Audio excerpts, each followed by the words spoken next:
Kenya is a developing country in Africa along the coast of the Indian Ocean, which has the largest GDP in East and Central Africa. We chose to give $10 billion to Kenya in order to help further develop their economy. Kenya's population is currently growing at a rate of 2.27%. It is the 40th fastest growing country in the world. When considering its relative size compared to the other countries in the world, this is an extremely fast growth rate.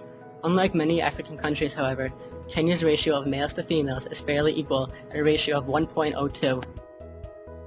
The average age of birth for a woman in Kenya is 19.8 compared to the world average of a range between 25 to 29. This problem looms large because many women are at home taking care of their children instead of getting an education. This will have a larger impact on the economy because due to women's lack of education, they are unable to contribute to the economy in a meaningful way and are forced to adapt to the traditional role of a stay-at-home mom. More than 1/4 of all children between the ages of 5 to 14 are part of the working class. This is an incredibly high number that is having a negative effect on society. Some children never even attend school and start working when they reach an age that allows them to do productive manual labor. We plan to spend $2 billion towards building new schools and another $500 million towards building family planning clinics.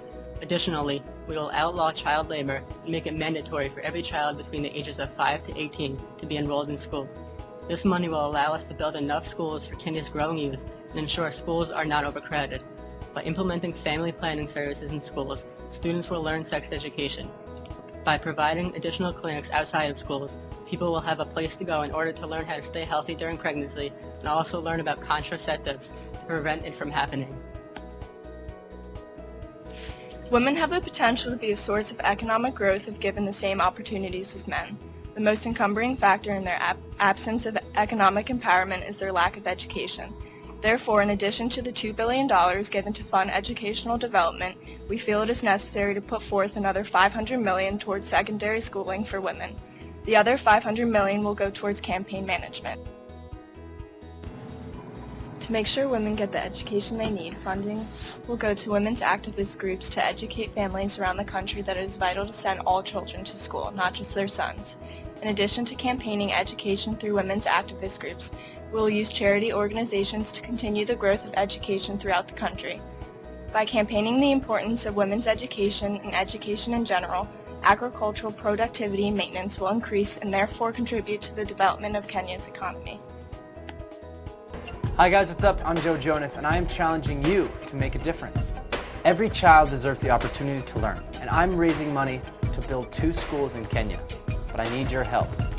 Every $20 donation adds a brick to a school and supports the work of Free the Children.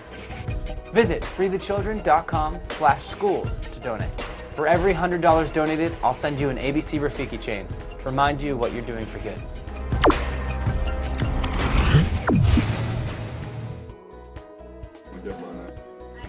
Currently, Kenya faces many public health concerns, including a high maternal mortality ratio, high infant mortality, prevalence of HIV and AIDS, and the lack of trained medical professionals. With the current population growth rate of 2.27%, medical personnel are not able to meet the demands of the people. In fact, the number of trained physicians for every 1,000 people in the country is merely 0.181. Due to a lack of modernized medical care, the country faces a high maternal mortality ratio, as well as high infant mortality rates. Women often give birth in unsanitary conditions, leading to severe complications and potentially fatal infections. Additionally, the prevalence of HIV and AIDS in Kenya is a major issue. This can be primarily attributed to the lack of contraceptives and sexual education in the area. All of these health concerns plaguing Kenya could be solved through the implementation of our economic development goals. We plan to put forth $1 billion to the development of clinics in rural areas to make medical care more easily accessible. In addition to this funding, our plan calls for $1 billion to go towards training skilled medical professionals to administer vaccines as well as attend live births, decreasing both maternal and infant mortality. The final sum of $500 million for health concerns will be put forth toward sexual education and contraceptives. This will effectively limit the transaction of HIV and AIDS as well as provide family planning techniques to the people in Kenya.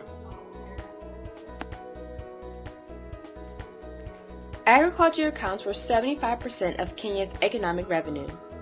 Smallholder food crop farmers are the core of Kenya's agriculture industry in addition to commercial farming.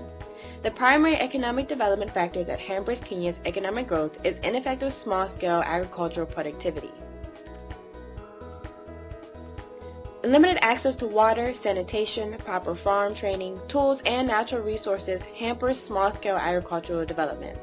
Inadequate road infrastructure also prevents many rural farmers from accessing local markets. These agricultural issues can be addressed through our Economic Development Plan.